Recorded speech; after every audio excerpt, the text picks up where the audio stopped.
Right, next up we've got Brian Hodgins, one of our elder statesmen. Brian was born forever ago, and he's always enjoyed writing at school. He started working his work life as a barrow lad on the docks, and in 1948 he went into the army.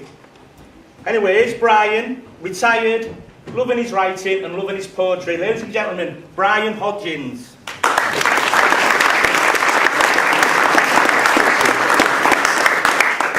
Good evening, ladies and gentlemen.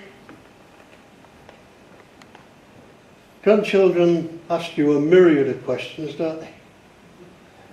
Grandpa, what's this? Grandpa, what's that? Grandpa, what did you do there? What did you do? In the end, my wife said to me, why don't you just write it down and let the children read it themselves? I said, okay. This one is just called The Barrow Lad. On a Monday morning at the break of day, the trolley takes me down Hessel Road for me to earn my pay.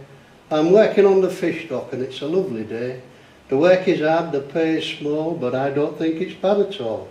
For I'm a clog-wearing, non-swearing, fish dock barrow lad. My gaffer's name is Tim Smales, a fine upstanding man, one of the old school lad, made by everyone. And though he's small in stature, he's a giant of a man. From him I learnt the fish trade, the good fish from the bad, and it was all thanks to him that I became a clog-wearing, non-swearing, fish dock barrow lad. I barrowed through the winters and through the summer days, weighing off, nailing down and barrowing it away. Bossed about by filleters, I knew I'd done it all. Young men, old men, some so not so very tall. Thin men, fat men, one just like me dad. But all who had started on the markets as a clog-wearing, non-swearing, fish dock barrow lad. When at the age of 18 years a soldier I became, they gave me rank and number to add lustre to my name.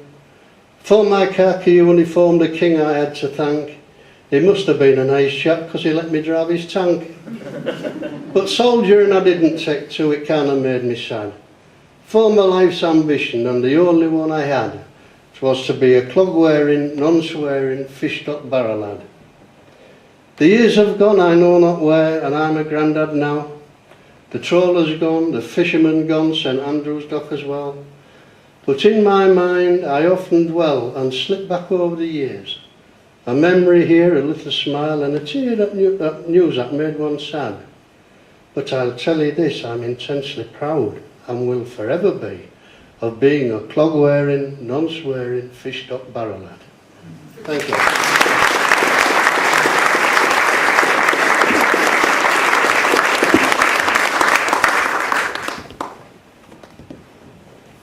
This piece is just called Love's Vigil. For all of you who knew the entrance to the old fish dock, it was down the tunnel under the bridge, and underneath, coming out on the other side. Each day as I was coming off dock, there used to be a little old lady standing there, and one day I said to the foreman, what is that old lady? Oh, he said, she's waiting for a bloke coming on. I said, you what? He said, no. He said, what happens? He said, she was engaged to a young fisherman. And he went away one trip, and when he came home, they was going to get married. But he didn't come home. He got lost over the side. He said, she's still waiting for him. And this, ladies and gentlemen, is Love's Vigil. Little old lady standing there, eyes of blue and silvery hair.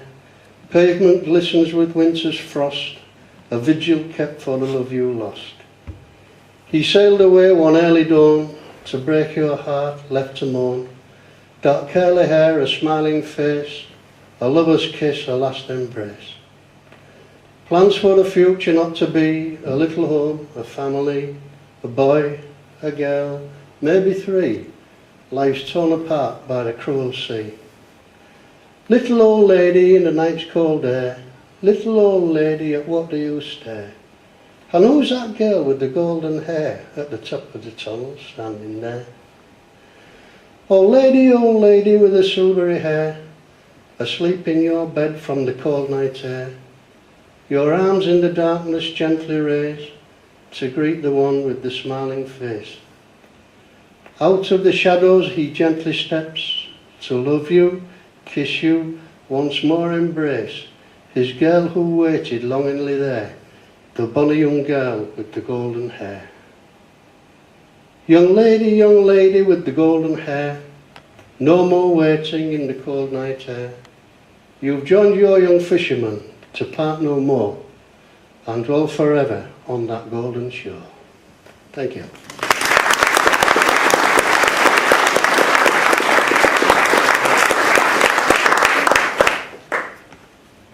This piece came about two ex-fish workers talking about the old days on the fish dock, ships, men, characters. And I said to him, do you remember, Stan, when we was kids and we used to watch the old ladies in the terraces braiding? He said, hey, no, you haven't heard there was a braider. Ladies and gentlemen, I'd like you to meet Ada the braider. Ada the braider from Hazel Road Way, braided and braided by night and by day. Nets hung from hooks at terrace end wide, beneath Ada's pinny a child tried to hide. From hooks on the wall Ada braided away, the kids in the terrace, each one at their play. Hopscotch and skipping and block make their day, their dads are all fishermen and they're all away.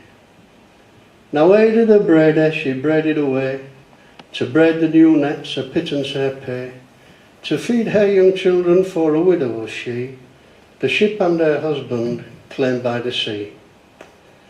Her children she guided with love and with care, blue and red ribbons to tie back their hair. Each morning she braided with needle and spool, as soon as the children had gone off to school. But now no young fishermen need taxis do ride, and no big trawlers are awaiting the tide.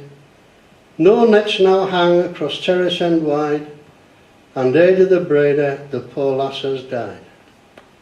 But hush, if you listen on the soft night air, Ada the braider is still braiding there.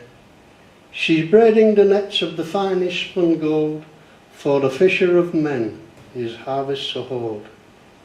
He trolls in the sea of all humanity, for people like Ada, like you and like me. So to Ada the braider, as she's braiding above, we'll blow her a kiss and send all our love.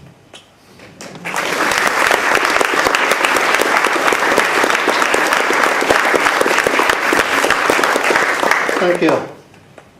This one is called The Dock Filled with Sand. When St Andrew's Dock became redundant, they didn't know what to do with it and they decided to fill it in. So they sent out the dredges out into the North Sea to dredge up the sand and gravel. They brought it down the river and pumped it into the dock to fill it in. And this place is just called The Dock Filled with Sand. The ghost ships are lying out in the roads with cod and with haddock and a few kitterows. They'll unload tomorrow just up from our stand, back in the dock now filled in with sand. Young deckies and galley boys down Hazel Road roll to sink a few frames at the big snooker hole, then home for the sea bags and a wave of their hand, some to sail off forever from the dock filled with sand. Here comes a young mother, 2 bairns in a pram, to join fish dock races, her man homeward bound. But he's not to know for a little while yet, the market's a bad boys, he'll settle in debt. Above us rings out a lone seagull's cry, not for those who grew rich, but for them that did die. In those cold northern waters, in sight of land, but far from the dock, now filled in with sand. Memories of fine trawlers that we all once knew, Rodrigo, Lorella and Ross Cleveland too. Memories, memories, they still come to hand, but I leave them all lying in the dock filled with sand. So sleep on you fishermen, my brother Tom, asleep in the deep where your hearts all belong, for we never thought, as you left this fair land, that we'd see the old fish dock buried in sand. Thank you.